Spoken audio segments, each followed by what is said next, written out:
Dik li darba kienet kontroversja politika issa qed tissarraf fatt tal-karità.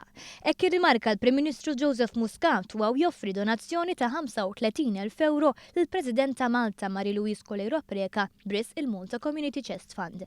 Somma li nġabret wara li l-Prim Ministru offra l-irkant il-karozza Alfa Romeo 189 illi nxtrat mid-dilettant tal-karozzi Vincent Soppardi.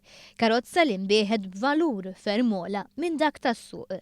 Din li ma jibqax juża l-karozza tiegħu iżda minflok juża tal-Gvern kienet waħda mill-ewwel deċiżjonijiet tal-Prim Ministru fit-tieni leġislatura tiegħu biex bekk il-karozza tiegħu inbiegħet u bidħul mara l-kawża ġusta.